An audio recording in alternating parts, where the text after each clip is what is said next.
Salam sejahtera bagi kita semua dan selamat pagi.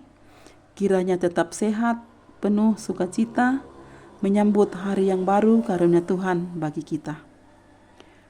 Dari Bukit Sion Makale, kami mengajak Bapak Ibu, saudara-saudara, serta anak-anak sekalian untuk bersama-sama membaca, mendengar, dan merenungkan firman Tuhan sesuai renungan harian Toraya hari Selasa 24 Februari 2026 dari Kitab Kejadian pasal 4 ayat 1 sampai 16. Sebelumnya mari kita berdoa memohon tuntunan Tuhan. Kita berdoa. Ya Tuhan, ya Allah kami bersyukur untuk penyertaan Tuhan sehingga pagi hari ini kami boleh bangun dengan tubuh yang sehat, penuh keberkatan. Dan mengawali aktivitas kami hari ini, kami rindu diteguhkan, disapa oleh firman Tuhan. Dan dengan segala kerendahan hati, kami mohon Roh Kudus akan menolong kami untuk memahami firman Tuhan, sehingga kami mampu melakukannya di dalam setiap langkah hidup kami. Ini doa kami Tuhan, berfirmanlah kepada kami, setelah Tuhan mengampuni segala dosa dan kelemahan kami. Di dalam Kristus Yesus kami berdoa kepada Bapa di surga. Amin. Kejadian pasal 4 ayat 1 sampai 16. Saya akan baca dari Alkitab Terjemahan Baru edisi 2. Firman Tuhan, manusia itu bersetubuh dengan Hawa, istrinya. Perempuan itu mengandung lalu melahirkan Kain, dan ia berkata, "Aku telah mendapat seorang laki-laki dengan pertolongan Tuhan." Kemudian ia melahirkan Habel, adik Kain. Habel menjadi gembala kambing domba, sedangkan Kain menjadi petani. Beberapa waktu kemudian Kain mempersembahkan sebagian dari hasil tanah itu kepada Tuhan sebagai kurban persembahan. Habel juga mempersembahkan sebagian dari anak sulung kambing dombanya dengan lemaknya.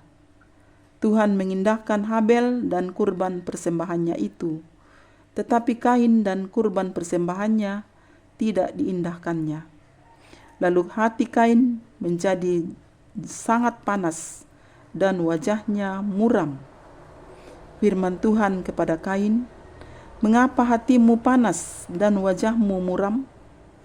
Bukankah wajahmu akan berseri-seri jika engkau berbuat baik? Namun, jika engkau tidak berbuat baik, dosa sudah mengintai di depan pintu. Hasratnya tertuju kepadamu, tetapi engkau harus berkuasa atasnya." Kata Kain kepada Habel adiknya, "Mari kita pergi ke padang." Ketika mereka ada di padang, tiba-tiba Kain menyerang Habel adiknya dan membunuhnya. Firman Tuhan kepada Kain, "Di mana Habel adikmu itu?" Jawabnya, "Aku tidak tahu. Apakah aku penjaga adikku?" Firman-Nya, "Apakah yang telah kau perbuat ini? Darah adikmu berteriak kepadaku dari tanah. Sekarang terkutuklah engkau, terasing dari tanah yang mengangakkan mulutnya untuk menerima darah adikmu itu dari tanganmu. Apabila engkau mengerjakan tanah itu tidak akan lagi memberikan hasilnya kepadamu. Engkau akan menjadi pelarian dan pengembara di bumi." Kata Kain kepada Tuhan, "Hukumanku itu lebih besar daripada yang dapat kutanggung. Sekarang engkau menghalau aku dari tanah ini, dan aku akan bersembunyi dari hadapanmu, serta menjadi pelarian dan pengembara di bumi. Siapa saja yang akan bertemu dengan aku, tentulah akan membunuh aku." Firman Tuhan kepadanya, "Sekali-kali tidak. Siapapun yang membunuh Kain akan dibalas 7 kali lipat." Kemudian Tuhan menaruh tanda pada Kain supaya ia jangan dibunuh oleh siapa saja yang bertemu dengan dia. Lalu Kain pergi dari hadapan Tuhan dan tinggal di tanah Nod di sebelah timur Eden. Amin, firman Tuhan. Saudara-saudara serta anak-anak yang sama dikasihi Tuhan, dari firman Tuhan yang kita baca hari ini diberikan satu tema, kasih Allah selalu ada. Tontong den tu pak kaborona puang. Bapak Ibu yang kekasih dalam Tuhan, kisah Kain dan Habel adalah kisah yang sudah lazim kita dengar. Kita diperlihatkan bagaimana Tuhan berkenan kepada persembahan Habel, tetapi menolak persembahan Kain. Penolakan itu melukai hati Kain dan menimbulkan iri yang berujung pada dosa. Namun sebelum semuanya terjadi, Tuhan datang kepada Kain, menegur dan mengingatkan dengan kasih. Tuhan tidak menolak Kain karena benci, tetapi karena ia ingin mengajar tentang hati yang benar. Ia menolak tindakannya, bukan pribadinya. Kasih Allah tidak selalu tampak seperti pelukan yang hangat. Kadang ia menyatakan kasih melalui teguran dan hukuman.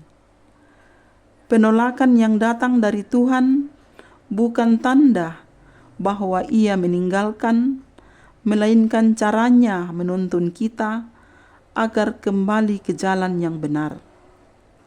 Kain gagal melihat kasih itu, justru membiarkan amarah menguasai hingga ia jatuh dalam dosa yang lebih dalam.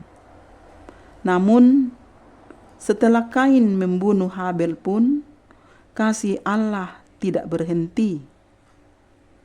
Tuhan menghukum, tetapi juga melindungi Kain dengan tanda agar tidak dibunuh orang lain.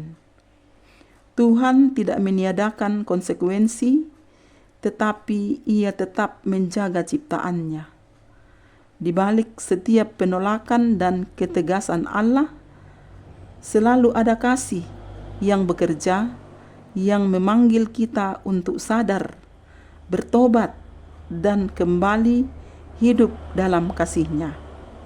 Kita bisa belajar dari kasih Allah di balik penolakan dengan melihat setiap kegagalan atau penolakan sebagai kesempatan untuk introspeksi dan memperbaiki diri, menerima koreksi dengan hati terbuka tanpa marah atau putus asa, mengampuni diri sendiri dan memberi kesempatan kedua bagi orang lain, serta menjadi saluran kasih bagi mereka yang merasa ditolak dengan mendampingi, menolong, dan memberi dorongan agar mereka bangkit dan menemukan harapan dalam Tuhan.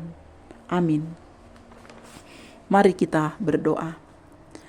Puji dan syukur kami persembahkan kepadamu Tuhan atas segala kasih dan penyertaan Tuhan dalam waktu yang singkat namun indah bagi kami, karena di dalamnya kami belajar dari firman-Mu, kami diteguhkan oleh firman-Mu, dan biarlah kiranya firman-Mu Tuhan berkati sehingga tidak berlalu sia-sia dari kehidupan kami, tetapi akan terus menjadi suluh dan pedoman dalam setiap langkah hidup kami.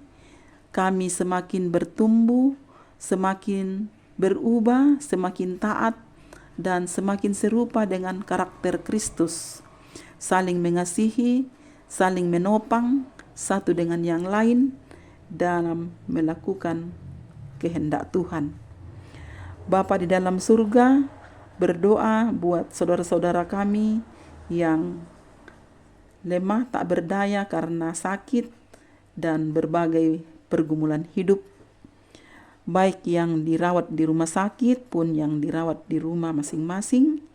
Tuhan berkati perawatan mereka, kiranya melalui pendampingan itu, saudara-saudara kami, anak-anak kami, orang tua kami yang sakit boleh pulih dan boleh kembali seperti sedia kala dan terus menaikkan ungkapan syukur kepada Tuhan. Kami berdoa buat yang berduka, Roh Kudus kiranya terus menghiburkan dan menguatkan sehingga mereka tidak larut dalam duka yang dalam, tetapi tetap berpengharapan hanya kepada Tuhan dalam menjalani masa-masa pergumulan. Berdoa buat para pemberita Injil dimanapun mereka melayani, Tuhan kiranya memberkati dalam setiap pelayanan mereka. Tuhan lindungi bersama keluarganya dan Tuhan terus mencukupkan segala kebutuhan mereka. Bapa Surgawi, kami berdoa buat pemerintah kami secara khusus di daerah Tanah Toraja di sini. Tuhan berkati senantiasa, biarlah dalam tuntunan Tuhan dalam melaksanakan tugas dan karya mereka tetap mengandalkan Tuhan. Dari dalamnya Tuhan dimuliakan dan kami selaku masyarakat merasakan sukacita dan damai sejahtera. Kami berdoa buat kami semua dalam berbagai aktivitas kami masing-masing. Tuntun dan sertai kami, berkati kami, sehingga apa yang kami kerjakan, kami usahakan boleh berhasil, dan ajar kami untuk selalu bersyukur kepada Tuhan. Bapa di surga, ini doa dan pengharapan kami. Tuhan kiranya berkenan mendengarkan dan menjawab sesuai dan seturut dengan kehendak Tuhan saja. Di dalam dan melalui Yesus Kristus, kami berdoa kepadamu. Amin. Demikian renungan firman Tuhan hari ini. Terima kasih, Tuhan Yesus memberkati dan selamat pagi.